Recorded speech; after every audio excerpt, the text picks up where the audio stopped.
Très heureux d'être là ce matin et de pouvoir partager la parole aussi avec vous. Très heureux aussi d'entendre les chants qui m'ont rassuré sur le message. Et j'avais prévu de prêcher après la Sainte Seine. J'ai dit aux frères, je prêche maintenant. Et ça nous donnera l'occasion de reprendre ce beau chant tout à l'heure avant de prendre le repas du Seigneur. Disons au Seigneur, viens me toucher à nouveau. Et je crois que c'est ce que nous avons besoin. Il est bon parfois que le Seigneur vienne nous révéler à nouveau des choses que peut-être nous pensions connaître ou des choses que nous connaissons, mais combien nous avons besoin d'une fraîche révélation de la parole du Seigneur, et bien plus que la parole du Seigneur lui-même. Faute de révélation, faute de vision, faute de la révélation même de Dieu, nous dit l'Écriture, le peuple périt. Mais nous croyons que grâce à une révélation fraîche de la parole, le peuple vit. Alléluia.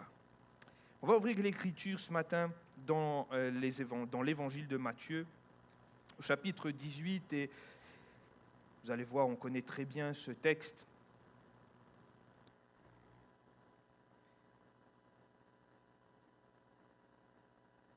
J'aime bien les évangiles et il est bon pour nous d'y retourner quand cela est possible et même dans nos lectures quotidiennes, de pouvoir retourner aux évangiles, aux paroles même du Christ. Pour vous donner un peu le contexte, avant de lire ces 4 premiers versets, dans le chapitre 17 de l'évangile de Matthieu, on a de très très beaux récits, notamment le tout début du chapitre 17 où Pierre, Jacques et Jean se retrouvent sur la montagne de transfiguration et là ils vont vivre quelque chose qu'ils n'avaient jamais vécu auparavant, que sûrement quasiment aucun homme ou très peu d'hommes, si ce n'est Moïse dans l'Ancien Testament ou quelques prophètes n'ont pu expérimenter. Ils vont voir Jésus dans sa gloire. Et incroyable, Jésus transformé dans la gloire. Ils vont descendre, ils vont entendre les paroles de Jésus, ils vont entendre Jésus leur parler de sa résurrection, Jésus leur parler de sa mort. Et même si toutes ces réalités sont peut-être encore un petit moment là pour eux, un peu obscures, ils n'ont pas tout saisi, mais ils ont un enseignement puissant. Ils descendent, ils arrivent en bas, il y a ce possédé qui est là, que les disciples qui étaient restés en bas n'ont pas réussi à chasser l'esprit impur, et ils se retrouvent face à cela. Cette personne est amenée devant Jésus. Jésus délivre cette personne. Et enfin, le chapitre 17 va se clôturer avec cette grande question de l'impôt, et Jésus va pourvoir à l'impôt avec cette grande question, est-ce que l'impôt devait être prélevé sur les fils ou sur les autres ? Et l'apôtre Pierre répond bien, c'est sur les autres parce que les fils en sont exempts. Et à ce moment-là, comprenez que Jésus, simplement dans ses propos, il vient de montrer à Pierre qu'eux-mêmes sont fils dans le royaume. Pourquoi ? Parce qu'ils sont exempts de l'impôt. Et comprenez, quand on ouvre le chapitre 18 maintenant, il y a un petit mot qui est un connecteur logique en ce moment, c'est-à-dire que c'est lié à ce qui s'est passé précédemment. En ce moment, les disciples s'approchèrent de Jésus et dirent « Qui donc est le plus grand dans le royaume des cieux ?» Jésus, ayant appelé un petit enfant, le plaça au milieu d'eux et dit « Je vous le dis en vérité, si vous ne vous convertissez et si vous ne devenez comme les petits enfants, vous n'entrerez pas dans le royaume des cieux. C'est pourquoi quiconque se rendra humble comme ce petit enfant sera le plus grand dans le royaume des cieux. Amen. » Et dans ce texte, la parole de Jésus, elle est forte. Alors que les disciples sont en train de se chamailler pour savoir qui aurait la place la plus haute dans le royaume des cieux. Et il faut comprendre, les disciples, pour eux, Jésus vient instaurer son règne. Il vient renverser l'empire romain pour installer son empire à lui. Et comme tout bon seigneur, quand on vient installer son empire, ses disciples, ses vassaux méritent et auront normalement une place d'honneur, de haut dignitaire. Et les disciples s'intéressent de savoir qui allait avoir la place la plus haute. Sûrement, vous voulez être Premier ministre, l'autre Second ministre, l'autre Troisième ministre, je ne sais pas. Et cette chamaillerie, elle est là. On peut même s'imaginer les discussions qui ont été celles des disciples. Imaginez-vous, Pierre, Jacques et Jean, ils viennent de descendre de la montagne de transfiguration. Donc ils ont sûrement dit, c'est sûr et certain, nous, on a les 3 premières places, parce qu'on est les seuls qui avons vu Jésus dans sa gloire. On a vu des choses que nous ne pouvons même pas partager tellement c'est grand. Et donc Jésus nous a dit d'attendre pour pouvoir vous les partager. Peut-être que l'apôtre Pierre lui-même, il a dit, oui, mais je suis le seul à avoir marché sur les eaux. Peut-être Jean, il a pu dire, mais attends, moi, j'ai une proximité telle avec le Christ que je peux mettre ma tête sur sa poitrine. Je suis le disciple que Jésus aime. Et sûrement qu'ils auraient pu se disputer chacun avec leurs propres arguments. Et dans cette chamaillerie, parce que j'appelle ça ainsi, une chamaillerie, Jésus va avoir une réponse qui est étonnante. Parce que Jésus ne leur répond pas concernant la place, mais Jésus leur dit qu'à moins de devenir comme cet enfant, ils ne seraient même pas du royaume de Dieu. Alors qu'ils sont en train de réfléchir à la place, Jésus parle d'entrer dans le royaume des cieux.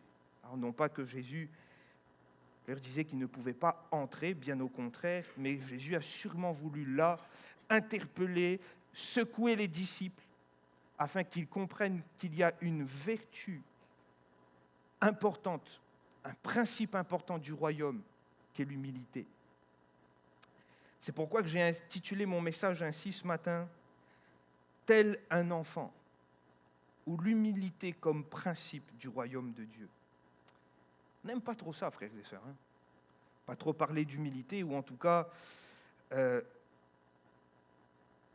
on a parfois une perception de l'humilité qui est propre à nous-mêmes. Mais je voudrais qu'on puisse réaliser ce matin, et c'est ce que Jésus est en train de dire aux disciples, c'est que faute d'humilité, faute d'être humble à l'image d'un enfant, nous pouvons passer à côté des réalités du royaume de Dieu. Et ce matin, dans les réalités du royaume de Dieu, j'aimerais même le dire, nous pouvons passer à côté des bénédictions du royaume de Dieu.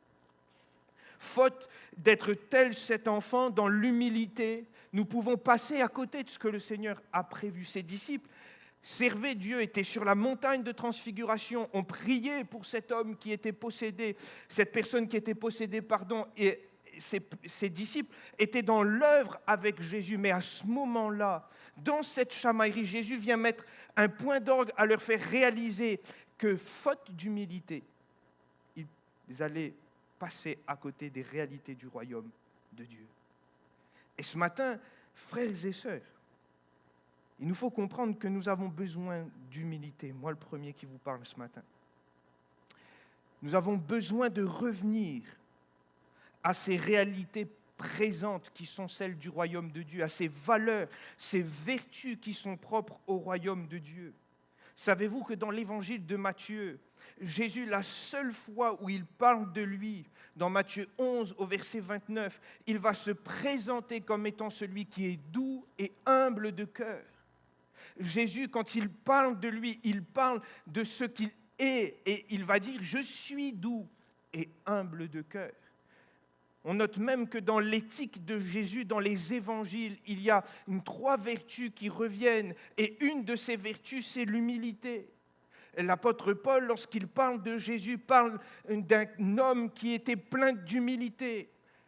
Un homme qui a quitté, qui s'est abaissé. Un homme qui était humble. Et Jésus nous a montré l'exemple parfait. Jésus nous a montré le chemin. Mais Jésus nous a aussi montré un principe phare du royaume de Dieu, l'humilité. La Bible ne nous dit justement pas que Dieu résiste aux orgueilleux, mais qu'il fait grâce aux humbles. Moi, je le crois, le royaume de Dieu est pour ceux qui sont humbles de cœur.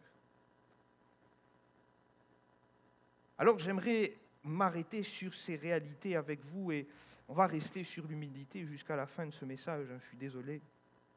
C'est le message que j'ai du Seigneur pour vous ce matin et pour moi aussi. J'aimerais simplement juste évoquer avec vous ce que l'humilité n'est pas. Vous savez pourquoi? Parce qu'on a souvent eu une perception de l'humilité qui est fausse par rapport à la parole de Dieu. L'humilité a souvent été confondue avec le dénigrement volontaire de soi. Et ça, on le remarque, souvent, ça se passe dans l'Église, et même moi, ça m'est déjà arrivé de le faire. Pourquoi, quand on vient nous dire quelque chose, on dit « Ah, frère, ouais, bien joué guitare ce matin ». Je regardais le frère, il n'était plus là. Mais « Ouais, bien joué guitare », et le frère va dire « Non, pas trop ».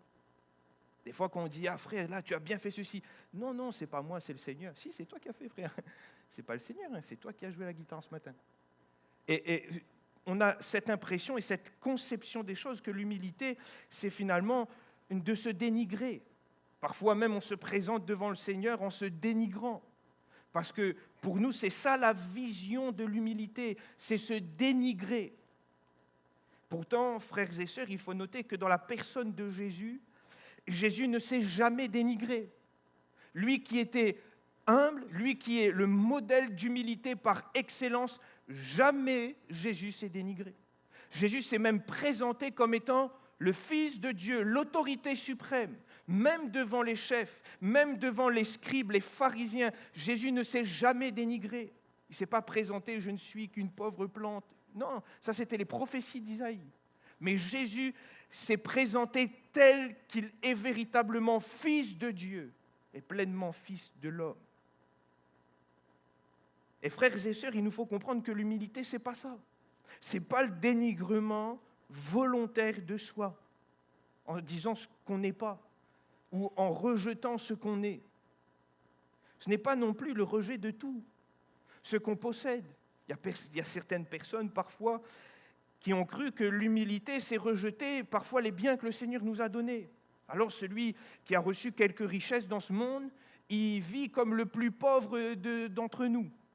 Il rejette l'or, il rejette l'argent, il rejette les biens qu'il possède, il rejette même parfois ce que le Seigneur lui a donné, et il croit que ça, c'est vivre dans une condition humble. Il croit que parfois, certaines personnes ont cru que c'est ça l'humilité. Parce que Christ n'avait pas d'endroit à coucher sa tête. Si Dieu nous a donné une maison, on va dormir dehors. Non, ce n'est pas l'humilité, ça, frères et sœurs. De tout rejeter, de penser qu'il faut abandonner toutes sortes de choses que nous possédons, nos biens, parfois le confort, ce que le Seigneur nous a donné, pour vivre dans une condition misérable, ça s'appelle l'ascétisme, ce n'est pas l'humilité. Et je vais même aller plus loin en disant que l'apôtre Paul s'est opposé à cela dans l'Épître aux Colossiens. Ça fait partie des mouvances, des pensées que l'apôtre Paul a combattues auprès des Colossiens. Parce que certains disaient qu'il fallait abandonner tout, abandonner le confort, vivre dans la nudité s'il le faut, manger fade, ne pas manger certaines choses, se priver des choses de ce monde, sous prétexte qu'ainsi on allait s'attirer la faveur de Dieu. Et frères et sœurs, ça, l'apôtre Paul va dire dans l'Épître aux Colossiens, chapitre 2, 23, « Tout cela n'est d'aucun mérite. » Et il nous faut comprendre que peut-être, parfois, quand on voit des personnes qui le font, on pourrait se dire « Oh là là, quel homme, quelle femme !»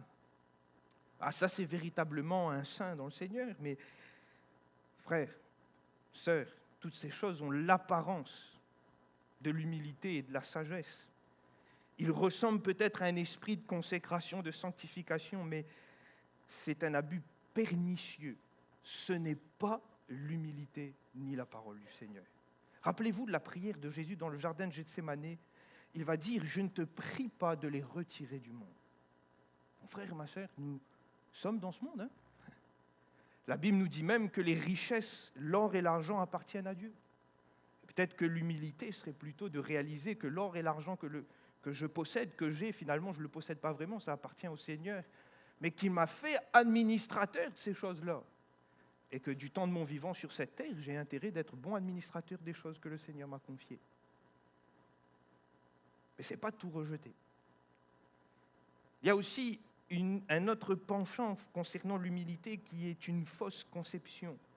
Il y a deux mots qui se ressemblent beaucoup et que parfois on confond. C'est l'humilité et l'humiliation. Mais je vais le dire ce matin, l'humilité, ce n'est pas l'humiliation. L'humiliation, c'est le fait d'être humilié, pas le fait d'être humble.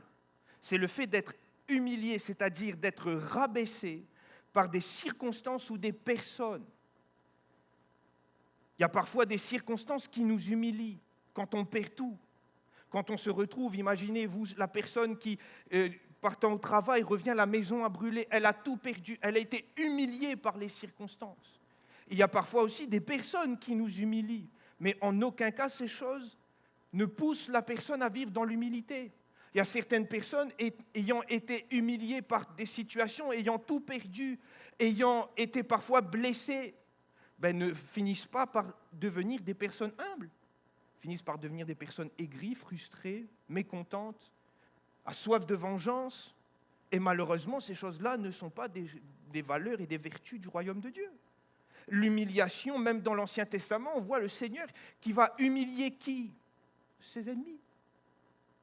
Par des défaites sanglantes, les ennemis du peuple d'Israël vivent souvent une grande humiliation, voulue par le Seigneur. Et c'est pourquoi je dis que l'humiliation, ce n'est pas l'humilité. Parfois, oui, certaines humiliations qu'on va vivre quand on perd tout, comme Job, et qu'on est dans la présence de Dieu, dans un cœur sincère, et que tout a été perdu dans cet abaissement à cause des circonstances. Ça pousse un abaissement du cœur qui nous amène dans une certaine humilité. Et c'est pourquoi je le dis, l'humilité, c'est le fait de se dépouiller soi-même. Ou plutôt de se dépouiller, ou de dépouiller le moi de ce qui n'est pas de lui.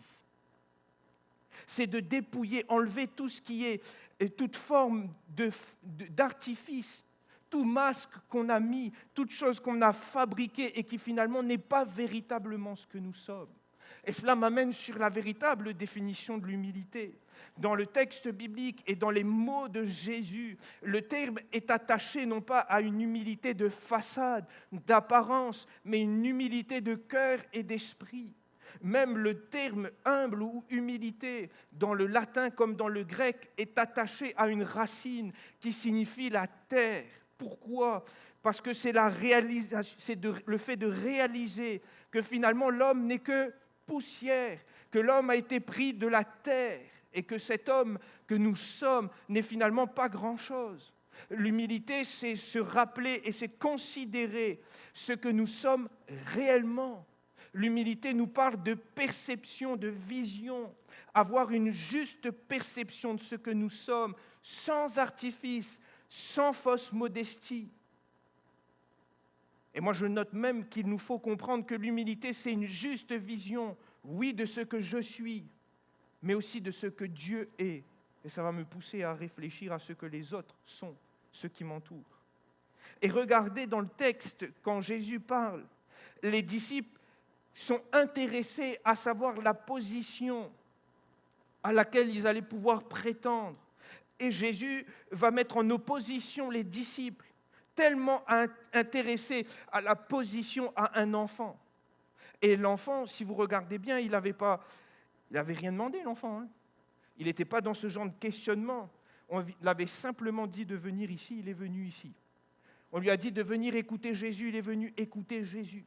Il ne s'est pas intéressé à ce qu'il allait être, il s'est simplement intéressé à être dans la présence et à faire ce que Jésus lui demandait de faire. Il a simplement obéi comme un enfant obéirait. Il est simplement venu au pied de Jésus comme un enfant aurait pu le faire. Et il nous faut comprendre que c'est là la pensée de Jésus et aussi ce que Jésus a voulu amener les disciples à considérer. Vous savez que dans le chapitre 19, Jésus va leur parler des places dans le royaume de Dieu. Et Jésus va même leur dire que quand toutes choses seront renouvelées, ils auront aussi des trônes.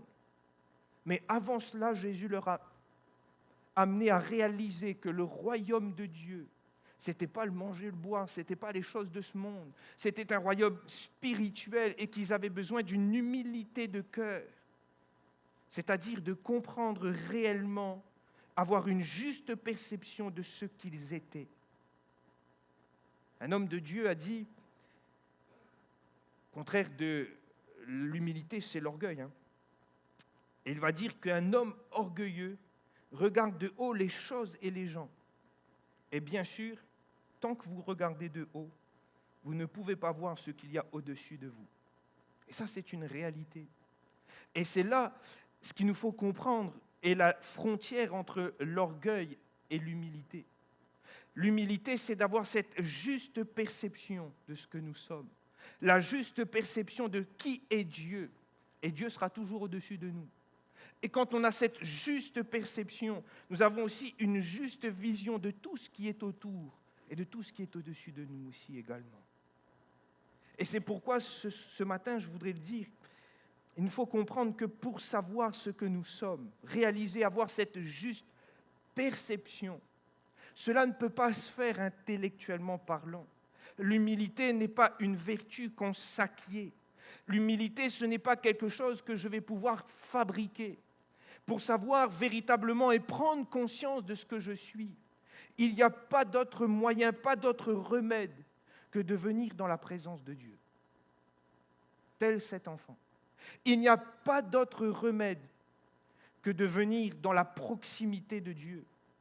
Rappelez-vous le récit de la création. La Bible nous dit que Dieu a dit « faisons l'homme à notre image ». Et il nous faut comprendre que vu que nous sommes créés à l'image de Dieu, le seul moyen pour savoir qui nous sommes, c'est pour nous de le découvrir lui. Et en connaissant qui il est, nous découvrons ce que nous sommes véritablement. Et c'est là pour nous la source pour devenir ces hommes et avoir ces cœurs humbles, cet esprit humble dans le Seigneur, c'est de découvrir notre Seigneur. Et le fait de regarder ce qu'il est nous amène à comprendre ce que nous sommes.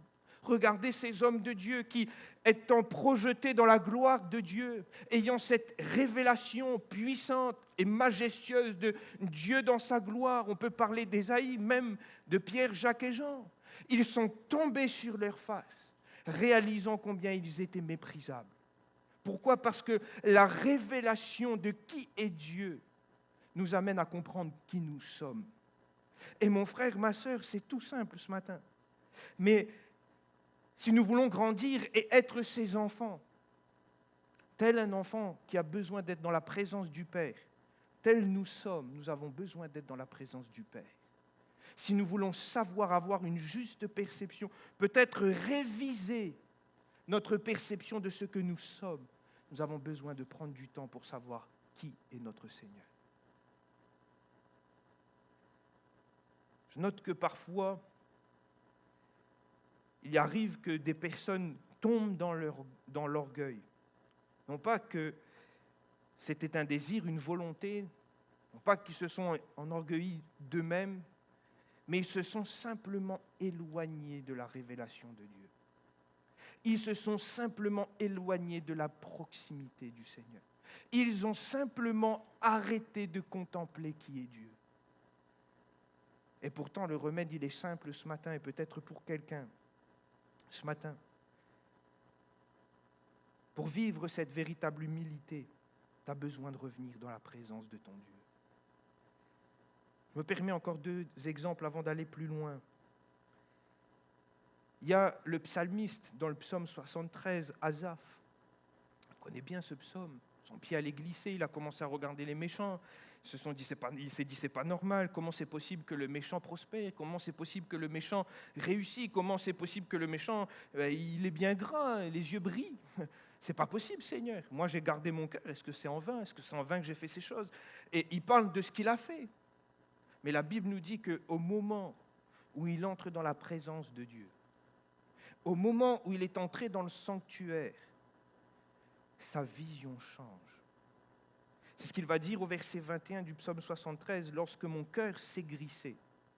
Et ça, c'est à cause de l'humiliation éprouvée par les méchants, à cause des méchants. Et il va dire, « Lorsque mon cœur s'aigrissait et que je me sentais percé dans mes entrailles, j'étais stupide et sans intelligence. J'étais à ton égard comme les bêtes. » Mais quand il est entré dans la présence du Seigneur, dans le sanctuaire, il a réalisé combien Dieu est grand. Le méchant était toujours là. L'injustice était toujours là. Mais sa vision a changé. Il s'est rappelé de qui était Dieu et il s'est rappelé de qui il était, lui, serviteur du Seigneur.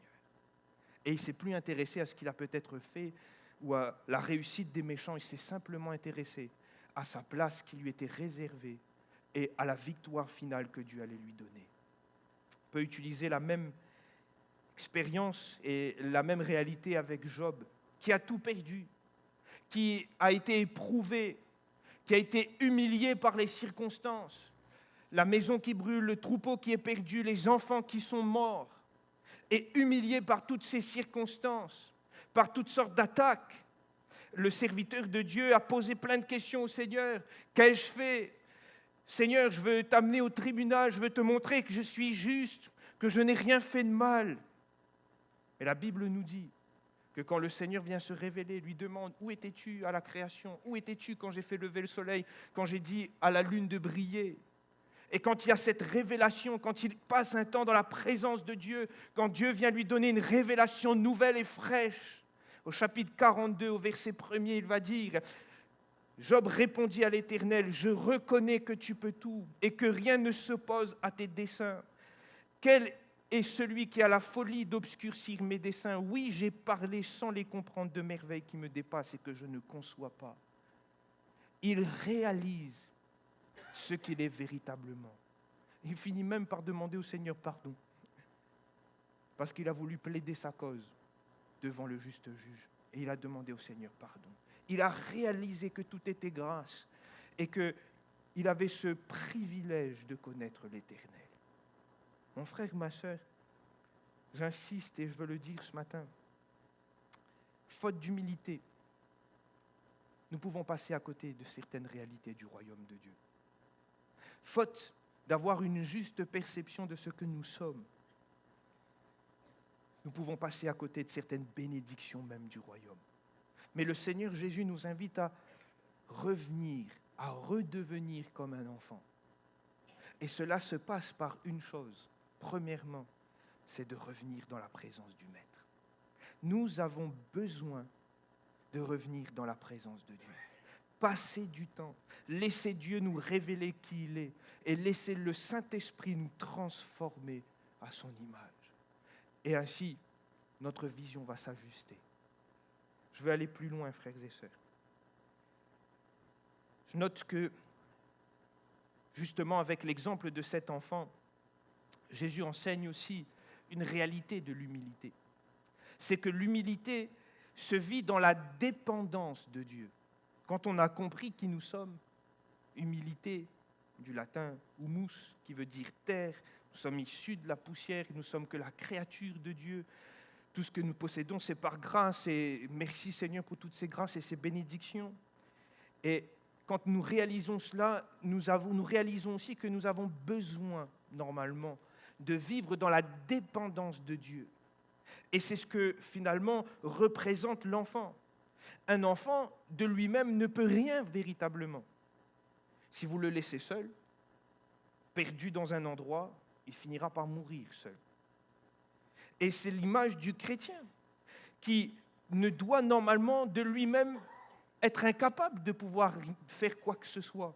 Tout ce que nous avons, nous dit l'apôtre Paul, nous vient du Seigneur. Nos capacités mêmes viennent de Dieu. Tout ce que nous possédons ne sont que grâce. Et lui-même, quand il va parler de ce qu'il est, apôtre du Seigneur, on va dire qu'il n'est pas orgueilleux, il dit ce qu'il est véritablement, apôtre du Seigneur, par la grâce de Dieu. Pourquoi? Parce que c'est la réalité de l'humilité. Si l'humilité se façonne dans la présence de Dieu, l'humilité se caractérise dans une dépendance complète au Seigneur. Quand on réalise ce qu'on est, on réalise aussi qu'on a besoin de Dieu, qu'on ne peut pas rien faire ou qu'on ne peut pas faire sans le Seigneur, qu'on ne peut pas amener le bateau sans que Jésus soit dans le bateau, qu'on ne peut pas franchir les tempêtes sans que le Seigneur soit aux commandes.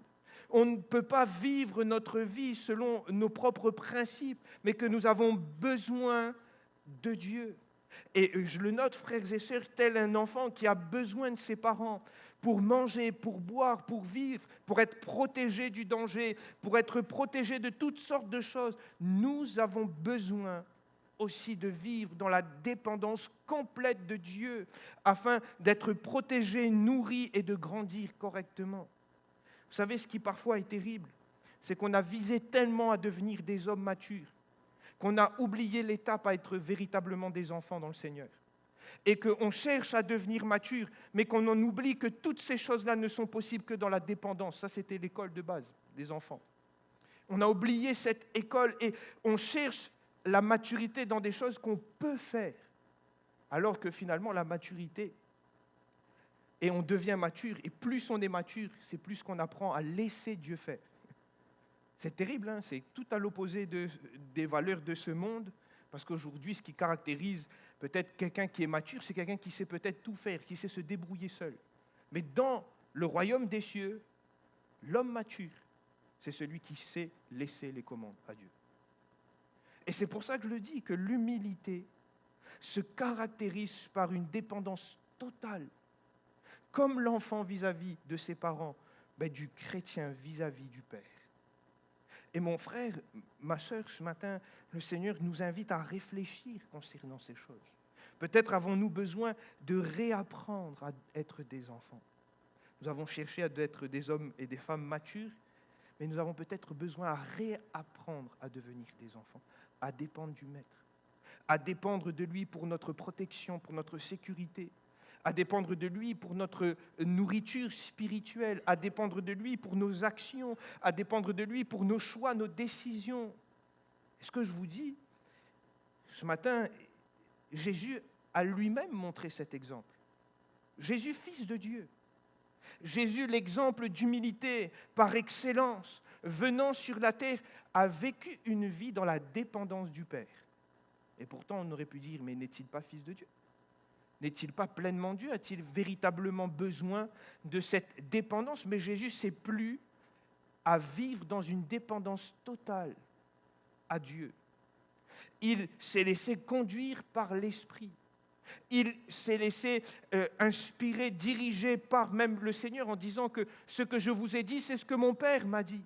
Je n'ai rien dit de moi-même, ni rien fait de moi-même. Ce que j'ai fait, ce que j'ai dit, venait directement du Père. On remarque que souvent, dans les Écritures, on retrouve Jésus où ? Tout seul, dans le désert, en train de prier. On ne sait pas ce qu'il dit. Tout ce qu'on sait, c'est que quand il sort de l'intimité avec le Père, les décisions sont prises, les malades sont guéris, la prédication de l'Évangile est annoncée. Ce n'est pas fait dans la propre intelligence et la sagesse de Jésus-Christ, mais c'est façonné dans l'intimité avec le Père. Jésus nous a montré un chemin de dépendance totale au Père. Je crois que cerise sur le gâteau de la dépendance, pour le Seigneur, c'est cette double prière de Matthieu 26, le verset 39 et le verset 42. Père, s'il est possible que cette coupe s'éloigne de moi, ça c'est ce que Jésus veut à ce moment-là, face à la souffrance, face au péché qu'il va devoir porter. Mais Jésus ajoute toutefois non pas ce que je veux, mais ce que tu veux. Une dépendance de Jésus au Père. Une dépendance totale. Et Jésus a montré, et ce qui a caractérisé son humilité, c'est que tout étant Dieu, tout étant dans la gloire, ayant partagé la gloire avec Dieu, ayant choisi de venir sur cette terre par amour et par obéissance, Jésus a vécu une vie d'humilité caractérisée par une dépendance totale au Père. Et ce matin, frères et sœurs, le Seigneur veut nous ramener aussi sur cette réalité. Nous avons besoin d'apprendre de nouveau à dépendre de Dieu. Vous savez, dans l'évangile de Matthieu, 3 fois Jésus fait mention d'un trait caractéristique pour entrer dans le royaume des cieux. On l'a lu dans le chapitre 18, d'être comme un enfant, humble comme un enfant.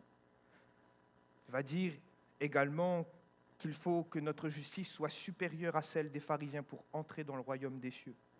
Et au chapitre 7, finalement, qui illustre bien cette notion d'humilité dont je parle et qui se rapproche de l'attitude d'un enfant, il va dire que celui qui fait la volonté de mon Père, qui est dans les cieux, celui-là entrera dans le royaume des cieux. Et frères et sœurs, c'est pourquoi, au-delà de faire la volonté, cette compréhension que l'humilité est caractérisée par une dépendance totale. L'humilité dans ma vie, dans l'humilité de cœur et d'esprit que j'aspire et que je recherche, va découler de ma capacité à dépendre de Dieu, à laisser à Dieu le contrôle. Et c'est ce que l'apôtre Pierre, va imager. On aime bien aussi ce texte de la première épître de Pierre au chapitre 5, les versets 6 et 7. Il va dire « Humiliez-vous donc sous la puissante main de Dieu afin qu'il vous élève au temps convenable. » Et il rajoute « Et déchargez-vous sur lui de tous vos soucis, car lui-même prend soin de vous. » Et dans le contexte, face à toutes les choses qui sont difficiles, face aussi à l'œuvre qui doit être faite, au service, face à la charge qui est là présente, l'apôtre Pierre, invite les chrétiens à faire quoi? À laisser Dieu le contrôle, à s'abaisser sous le contrôle et sous la puissance de Dieu, en se déchargeant de ce qui nous pèse, en laissant tout au Seigneur, les soucis, comme aussi la direction, les soucis, comme aussi le service, ce que je choisis, mes décisions, et de le faire dans cette attitude d'humilité, c'est-à-dire en dépendant du Seigneur. Et ce matin, je le martèle, c'est ce que nous avons besoin. Nous aspirons tous et toutes, je crois que personne n'aspire à être orgueilleux, personne. Parce que l'orgueil, c'est quand même un des vices que nous voyons comme étant très méprisable quand nous voyons chez les autres. Et personne n'aspire à un jour regarder dans le miroir et se dire « Ouh là là, je suis orgueilleux ». Personne. Et je pense qu'on aspire tous à vivre l'humilité. Mais je le dis et je le martèle ce matin sur la parole de Dieu. Cette humilité va découler de notre capacité à dépendre de lui, à lui laisser le contrôle. Mon frère, ma sœur, tu as besoin de laisser au Seigneur le contrôle davantage. Tu as besoin de laisser le Seigneur conduire tes pas. Tu as besoin aussi d'apprendre ces temps toujours dans l'intimité, mais à pouvoir entrer dans sa présence en s'abaissant sous sa puissance, en se déchargeant de tout ce qui te pèse et en laissant au Seigneur le contrôle. Et c'est ainsi que tu pourras dire, par la puissance de Dieu, oui, je puis tout par celui qui me fortifie. C'est lui qui me dirige, c'est lui qui me dit où aller, quoi faire, et je puis tout par sa puissance. Je rajoute un texte des Écritures dans l'Ancien Testament. Face à ce peuple d'Israël qui, pareil, ont choisi et ont décidé, ont eu cette attitude de vouloir essayer de plaire à Dieu par leurs efforts, d'essayer de faire tout ce qui était en leur possible, tout ce qui était inimaginable, en essayant même d'obéir à la loi, dans le but de s'attirer la faveur du Seigneur. Le prophète Michée va ouvrir la bouche à un moment donné au chapitre 6, au verset 8, en disant « On t'a fait connaître, ô homme, ce qui est bien, et ce que l'Éternel, ton Dieu, demande de toi, c'est que tu fasses des sacrifices. » C'est écrit ça. C'est que tu viennes souvent à l'église. C'est écrit ça. Qu'est-ce qui est écrit? C'est que tu pratiques la justice, que tu aimes la miséricorde et que tu marches humblement avec ton Dieu. Et ce terme « marcher » est très particulier dans l'Ancien Testament parce qu'il exprime la façon de vivre, que tu vives une vie d'humilité, de dépendance avec Dieu. Et c'est ce que Dieu venait reprocher au peuple dans le livre de Michée, qu'ils pouvaient faire plein de choses, mais leur cœur était éloigné. Ils pouvaient faire plein de choses, même des sacrifices, même faire ce que semblait dire la loi, mais le cœur ne dépendait pas de Dieu. Et Dieu leur dit, vous avez besoin de marcher dans l'humilité avec Dieu, dans cette dépendance, dans une vie qui réalise ce qu'elle est, et à cause de cela, vit une vie de dépendance avec Dieu. Mon frère, ma sœur, nous avons besoin, nous aussi, à revenir à ces choses, pratiquer la justice, à aimer la miséricorde et à marcher humblement, à vivre une vie d'humilité avec Dieu. Alléluia. Je le répète, c'est mon fil conducteur. Faute d'humilité, pouvons passer à côté de quelques réalités du royaume des cieux. Pouvons passer à côté même de certaines bénédictions du royaume des cieux. Parfois, vu on s'est vu tellement haut, on ne voit plus ceux qui sont. On ne voit plus celui qui est au-dessus de nous, malheureusement. Et on se prive de quelques bénédictions, de quelques réalités du royaume des cieux. Mais l'humilité, qui est celle du cœur et de l'esprit, se façonne dans l'intimité et se caractérise par une dépendance totale au Seigneur. Et j'en viens sur mon dernier point, dernière partie du message. Alors que l'humilité nous amène dans une saine vision de ce que nous sommes, mais aussi de ce que Dieu est, elle finit aussi par nous amener dans une saine vision de ce que les autres sont. Ça aussi, c'est parfois ce qu'on a du mal à vivre. Et finalement, quand on regarde Matthieu 18, et moi c'est ce qui a été longtemps le sujet de mes recherches et de mes questions quand j'ai lu ce chapitre et que je l'ai étudié, c'est que finalement cette image de l'enfant reste dans le chapitre 18. Et par moments, j'ai même demandé au Seigneur, en lisant ce texte, je fais Seigneur, mais pourquoi tu fais ce switch ? Tu parles de l'humilité, d'être humble comme un enfant aux disciples, et ensuite tu parles de ne pas mépriser les petits. Tu parles de celui qui est un sujet de scandale pour les petits enfants. Et je dis, Seigneur, mais qu'est-ce que tu es en train de nous amener à vivre ou à comprendre ? Et finalement, quand vous regardez le texte, c'est que s'il nous faut avoir de l'humilité tel un enfant pour entrer dans le royaume des cieux, quand nous sommes dans ce royaume des cieux, nous sommes aussi face à tous ces petits-enfants, ces enfants humbles qui sont aussi entrés dans le royaume des cieux. Et frères et sœurs, s'il a utilisé l'image de l'enfant pour parler de l'humilité qui était importante, Jésus va enseigner ses disciples sur leur rapport avec les autres tout en utilisant l'image des petits-enfants. Pourquoi ? Parce que, frères et sœurs, quand nous avons une juste perception de qui est Dieu et de qui nous sommes, le Seigneur nous amène à avoir une juste perception aussi de ses enfants, nos frères et nos sœurs. Et là, ça aussi, parfois, on a oublié, mais c'est là la véritable humilité. Si l'humilité se caractérise par la dépendance, l'humilité me pousse à l'action vis-à-vis de mes frères et sœurs. Remarquez avec moi que la première des choses que le Seigneur va lister au verset 5, c'est la façon dont nous allons gérer nos rapports avec nos frères, en utilisant cette image de recevoir les petits-enfants, ou de se garder au verset 10, de mépriser un seul de ces petits-enfants. Et cela me parle finalement de la façon dont je vais interagir avec mes frères, de ma perception de qui ils sont, de ma perception aussi de là où je me pose, où je me positionne vis-à-vis d'eux. Je remarque, frères et sœurs, que parfois c'est là aussi où le bas blesse. C'est qu'on a du mal parfois avec les autres. On aime bien les uns, mais les autres, des fois, c'est un peu difficile. Il y a certaines brebis qui sont agréables, et il y a certains boucs qui sont rebelles. Et ce n'est pas simple. Mais pourtant, Jésus va bien enseigner ses disciples en leur disant de recevoir ces petits, en leur disant de faire très très attention, de garder et de mépriser, de faire très attention de mépriser un seul de ces petits.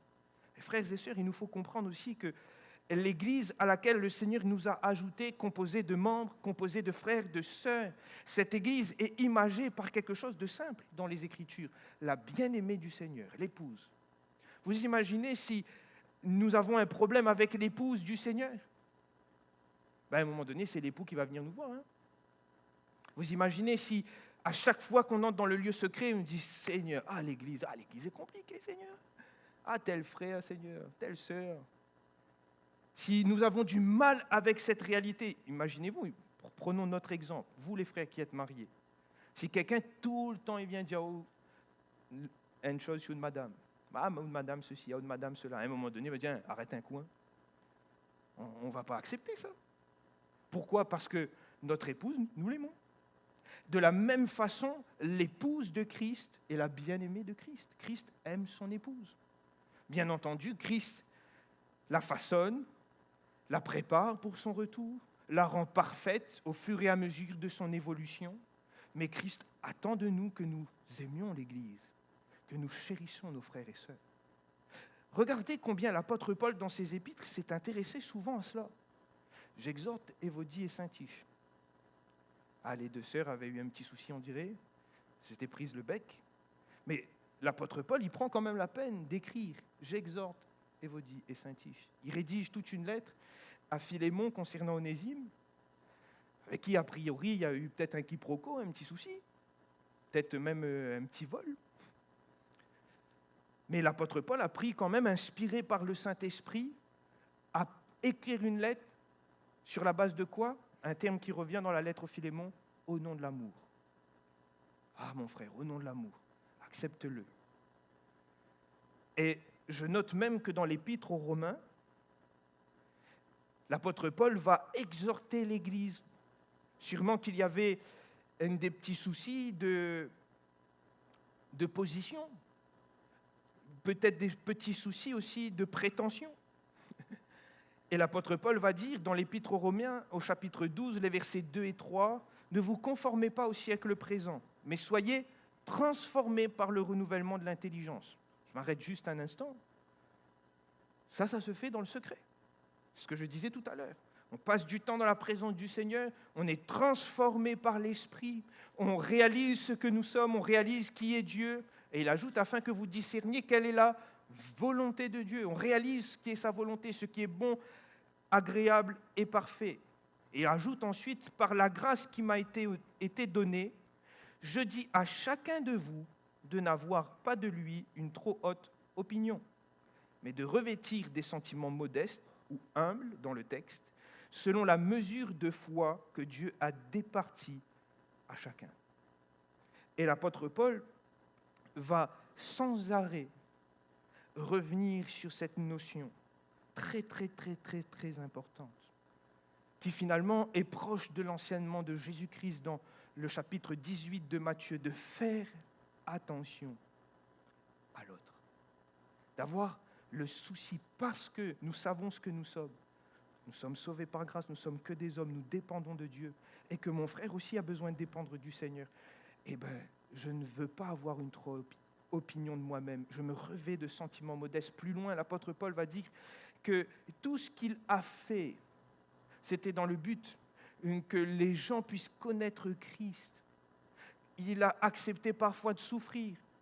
Il a accepté parfois de vivre certaines choses dont il n'était pas d'accord, dans le seul but de ne pas scandaliser. Et c'est un terme que Jésus va reprendre dans le chapitre 18, de ne pas scandaliser les chrétiens, de ne pas scandaliser un frère, même concernant la liberté, quand il va parler de la liberté dans l'épître aux Corinthiens. Son souci, c'est quoi? C'est de faire les choses, mais de ne pas être une pierre d'achoppement pour le frère, de ne pas être une pierre d'achoppement pour la sœur. Pourquoi?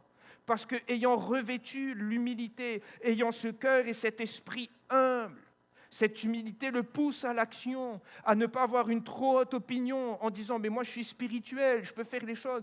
Mon frère, peut-être il n'est pas spirituel, mais je ne dois pas le mépriser. Je dois travailler avec lui, je dois l'aider dans sa croissance et son épanouissement. Et je ne dois pas me mépriser, je dois faire attention à prendre garde à la façon dont j'interagis, dont j'agis avec mon frère et ma sœur. Pourquoi? Parce que c'est ce que Jésus me demande. Être humble comme un enfant, mais aussi de ne pas mépriser les enfants du royaume, de prendre garde à la façon dont je vais les accepter, de les recevoir. Et cela m'emmène sur un autre point, de les servir. Ah, ça c'est quelque chose aussi qu'on oublie. Mais quand on regarde l'évangile de Jean, il va écrire quelque chose de très incroyable concernant l'acte que Jésus va faire quand il va prendre le vêtement de l'esclave. Il écrit que Jésus, qui savait que le Père lui avait remis toutes choses entre les mains, qu'il était venu de Dieu et qu'il s'en allait à Dieu. Donc ça veut dire qu'il avait une conscience de combien il était supérieur, qu'il venait de Dieu, qu'il retournait à Dieu, que tout ce qu'il avait, c'était Dieu qui lui avait donné. Ayant cette conscience, il se ceignit d'un linge, remplit d'eau le bassin et se mit à laver les pieds des disciples. Et vous remarquez qu'à ce moment-là, Jésus leur donne une leçon d'humilité. Lui qui est conscient de sa supériorité s'est abaissé pour servir ses frères. Et quelle belle leçon d'humilité il laisse aux disciples. Quelle belle leçon d'humilité il nous laisse à nous aussi, frères et sœurs. en nous amenant à comprendre que nous aussi, ayant une juste perception de ce que nous sommes, de ce que Dieu est, vivant dans cette proximité avec Dieu où Dieu nous transforme, cherchant aussi à vivre dans une vie de dépendance au Seigneur, cette dépendance, cette humilité que le Seigneur va créer dans notre cœur et dans notre esprit, va nous amener à comprendre que la mission et les intérêts du royaume passent avant le moi et mes intérêts. Et que parfois le service, c'est servir les autres. Et je veux même le dire, c'est souvent servir les autres. Ça paraît peut-être un peu bizarre de le dire comme ça, mais c'est vrai. On joue de la musique, on fait le service pour le Seigneur, oui, mais on joue de la musique dans cette église pour que vous puissiez chanter au son de la musique. La personne qui balaye pour le Seigneur, c'est vrai, mais il balaye pour que quand nous on arrive, on soit dans un lieu propre. En servant le Seigneur, en mettant les intérêts du royaume au-dessus des nôtres, nous servons les autres, frères et sœurs. Et ça, c'est de la vraie et la racine même de finalement ce qu'est l'humilité dans le service. Réaliser que nous servons aussi les autres. Acceptez cela. Acceptez parfois d'avoir le vêtement de l'esclave. On n'aime pas ça. Acceptez parfois de laver les pieds. Ah, les pieds sont mauvais. Acceptez de le faire quand même. Par humilité. Parce que je sais ce que je suis, je sais ce que le Seigneur est, parce que je vis dans la proximité, je sais que c'est la tâche que le Seigneur me demande de faire. Et ayant bien conscience de ce que je suis, comme Jésus, et je ne suis pas aussi supérieur, je m'humilie et je me mets à mettre le vêtement de l'esclave. Et en disant, Seigneur, je le ferai pour toi. Frère, ma sœur, l'humilité nous pousse à l'action vis-à-vis de nos frères et de nos sœurs, dans notre rapport, dans le service. Et j'arrive à ce dernier point, je vais conclure pour ne pas être trop long, pour pas être plus long, j'ai déjà été long. Mais au verset 21 et 22, toujours dans ce chapitre 18, cette question vient, Seigneur, parce que Jésus amène les disciples sur ce terrain de l'offense, combien de fois pardonnerai-je à mon frère lorsqu'il péchera contre moi ? Et là, à ce moment-là, le petit enfant s'est transformé en frère. Mais lorsque Jésus amène les disciples sur cet énième terrain avec l'image des enfants, les disciples comprennent qu'il est question aussi des frères et des sœurs du royaume. Et l'apôtre Pierre pose une question, Seigneur, combien de fois je vais pardonner ? Et ça m'amène sur cette, finalement, réalité, celle du pardon. L'humilité que le Seigneur me permet de vivre, en transformant mon cœur, en me révélant qui je suis et qui il est, dans la proximité et la dépendance, cette humilité qui me pousse à l'action, cette humilité me pousse aussi à vivre le pardon. Je me permets d'ajouter quelque chose, frères et sœurs, concernant le pardon. Pardon, c'est une grâce de Dieu, c'est une grâce. Je l'ai dit, je crois, il n'y a pas si longtemps que cela. Pardonner, ce n'est pas excuser. Jésus ne nous a pas excusés à la croix en disant, oui, c'est vrai, il y avait des circonstances qui font qu'il a fait ça. Non. Jésus n'a pas regardé aux raisons, aux justifications qu'on aurait pu être là, amené devant le Seigneur pour justifier ce qu'on avait fait de mal. Jésus nous a pardonné, point. Il nous a offert le pardon. Et c'est ça le projet de salut. Il nous a offert le pardon, maintenant c'est à nous de l'accepter. Et c'est la même chose qui nous amène à vivre et à réaliser. La véritable humilité vécue en action maintenant vis-à-vis de nos frères et sœurs nous pousse à vivre le pardon.